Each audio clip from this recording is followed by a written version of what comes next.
This was probably the darkest week I've ever experienced in South Africa. And I hope for the prosperity of the future of our children, we will never experience it again.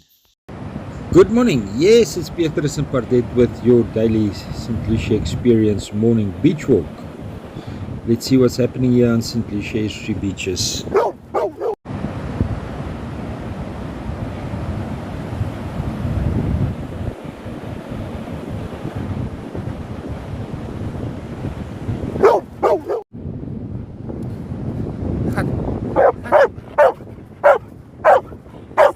Mense kan jullie sien, julle hoor die keer as. Daar sy.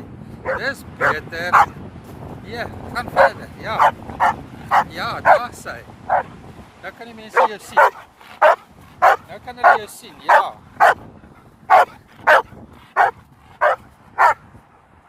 Regtig?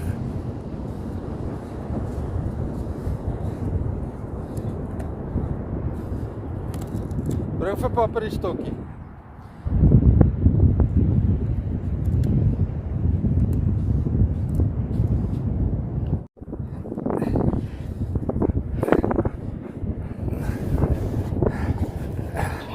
Wacht, ek sal hom vir jou uithaal. Kyk, daar breek jy na die kamera.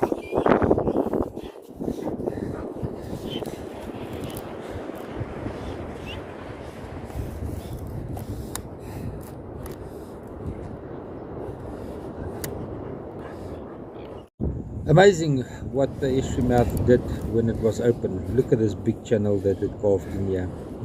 Some low tides I think it's closing up, and then I come back and I see it's still there. It's deep, the water is crystal clear. Unfortunately ice cold at the moment. I'm not going to dunk myself and the GoPro in here to see what is swimming around, what's lurking in the deep blue water and this crystal clear pool. But the history mouth is still closed, as we can see there in the distance. Look at this lovely clean water here.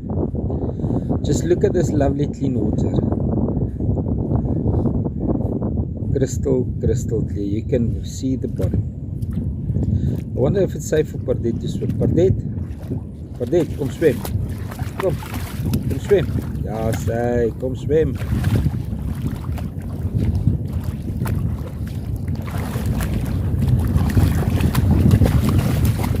Gelukkig het ons nou nog nie jou behandel met jou vloeimerisyne nie, nee.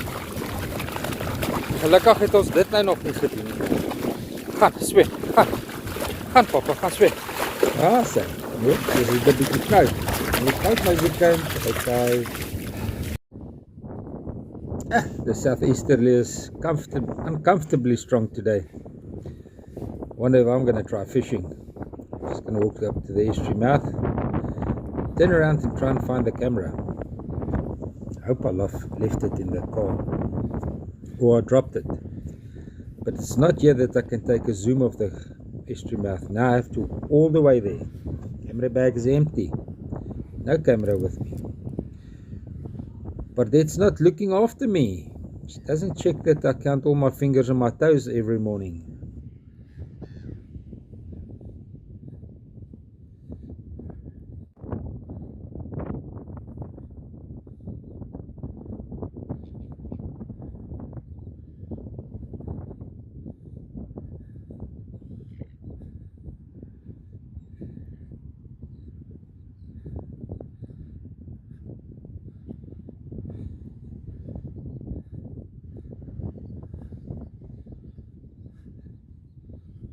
Looks like if we still had another tidal washover.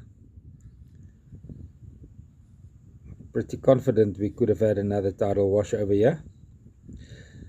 On one side it's good. It increased the salinity of the estuary. It brings in some nice fresh organisms, some zooplankton, so that everything can start growing again.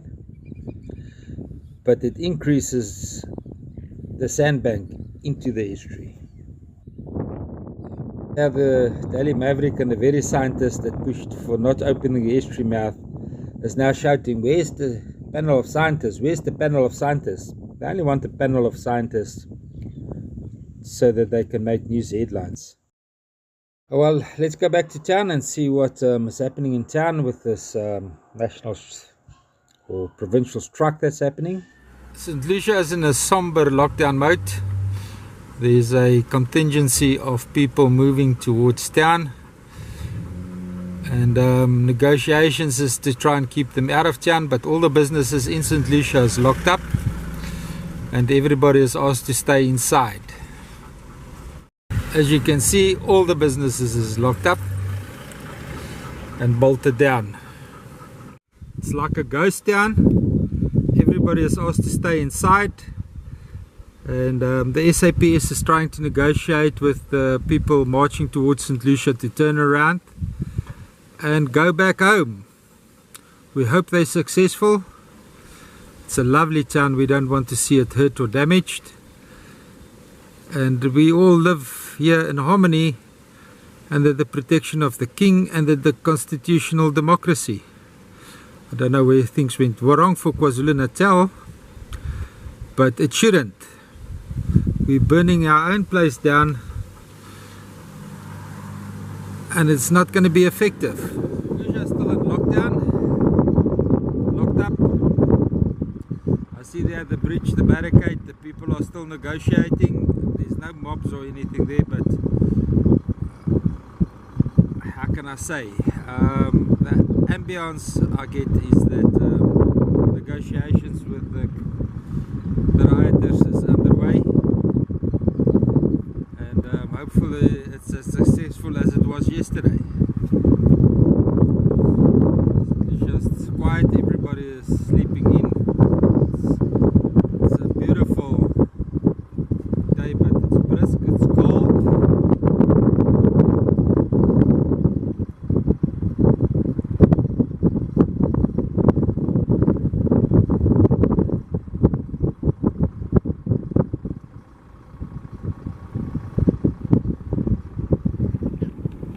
Nee, I'm not going to do a good morning St. Lucia. Oh, good morning guys, this is Petrus, but this is too cold. Let's get back to the car. This is way too cold.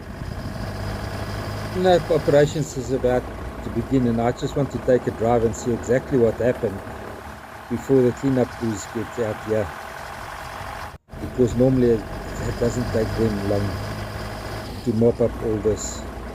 There's a huge tree in the road here. This is the R618 going out to Natuba past Kula village. So that was the first sign of a standoff. Now going towards Duku Gate. It leads onto the western shore. Oops, here's a signboard that's down. There's a tree in the road. They really tried to block the road. We weren't going to leave, guys.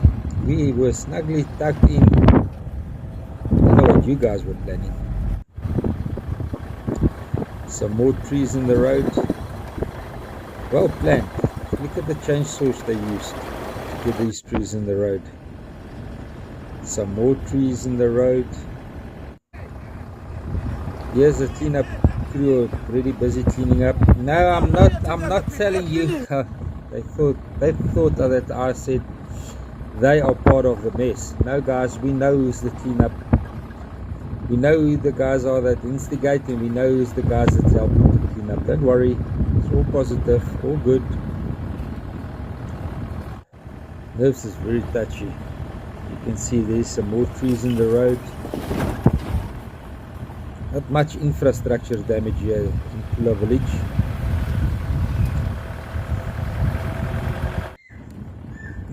Some more trees in the road. Try to barricade, stop people from coming in and out of St. Lucia. I don't know who was your strategist, but that didn't work. This didn't work in 1996, and it hasn't worked since. He created the economical collapse. People are now scared to come to St. Lucia.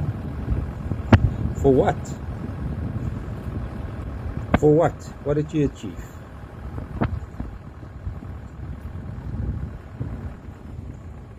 St. Lucia and Kula village has got a long-standing tradition of working together, creating jobs, making tourists and visitors feel comfortable and safe. I don't know where the rioters and the instigators come from. Yeah, you created a mess. Look at all the trees. Why did the trees need to suffer? You could have stayed at home and have a quiet drive with your family and let the riots pass. Could have been better. Much less disruptive. Now we're going to have to work hard to convince the people that you are peaceful, loving people and that they are safe to come and visit St. Lucia Estuary. Some more trees in the road. I think this was a community barricading the rioters from coming in, if you ask me. Chickens and dogs, people walking, everything back to normal. Nothing happened. Another tree in the road. Some more people walking. Everything looks so peaceful. You couldn't say that it's a country at war with itself when you drive past Kula village. Another tree in the road.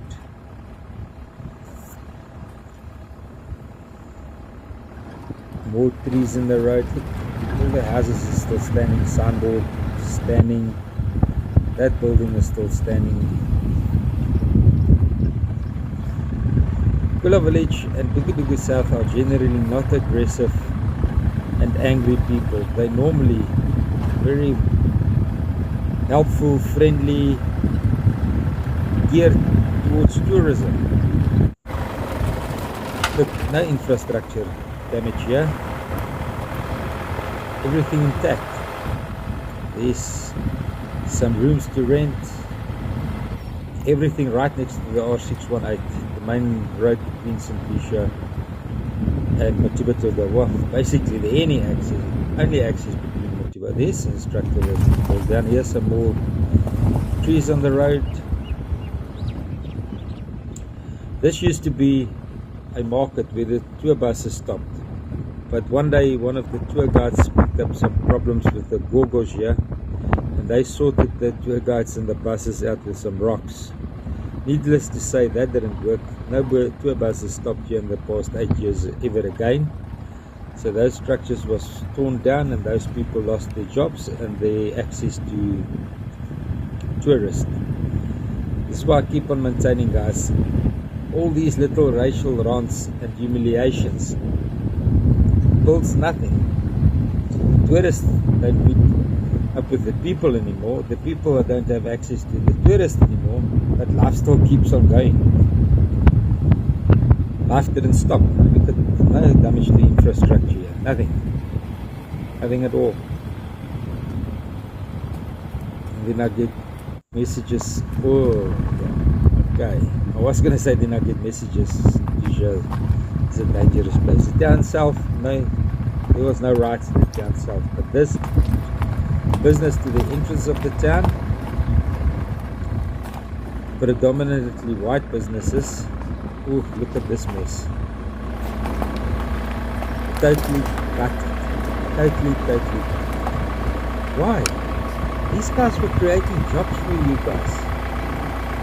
Bringing cheap hardware, tires, air conditioning, fridge repairs right to your doorstep. I don't understand. The time I turned around and I went back to town, the cleaning crews was right behind me and the road was clean. The town is still safe, intact, locked up, banana box. As usual, except the people seem to fear fuel shortages. And it's people going back home.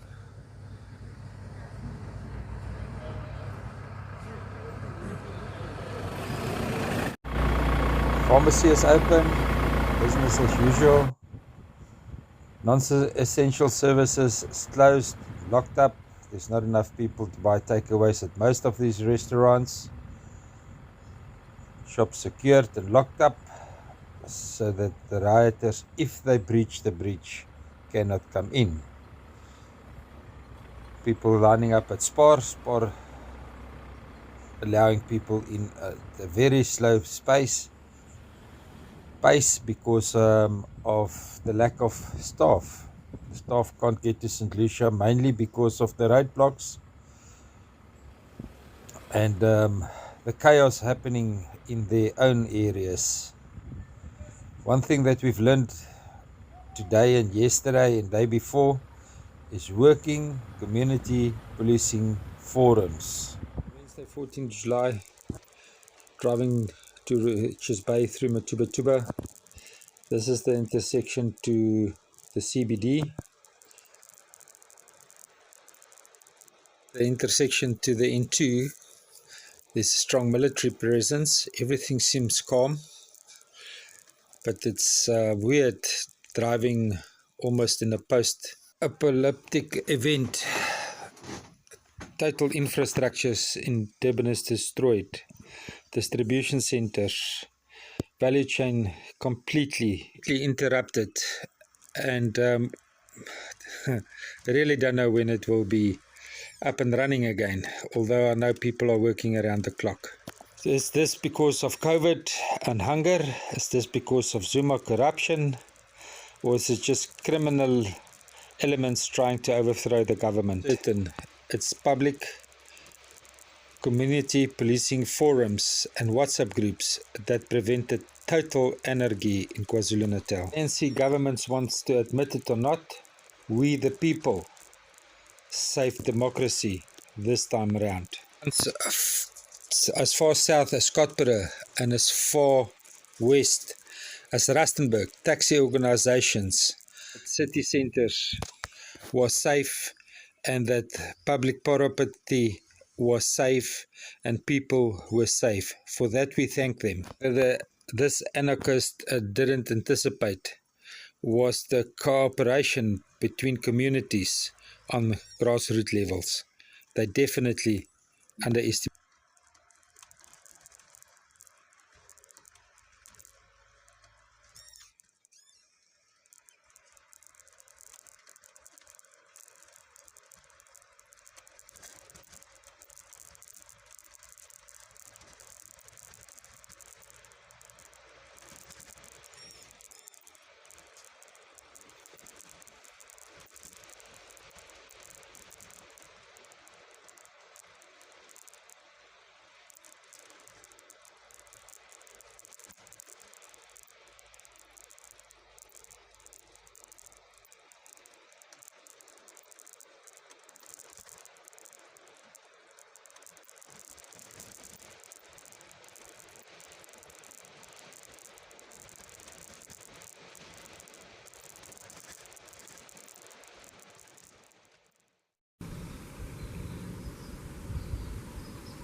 Just a quick stop over at the Mfolozi Low Water Bridge on my way back to Richards Bay, so I can see that my family is safe, secure, and get the necessary panic buying in before everything closes down and run out.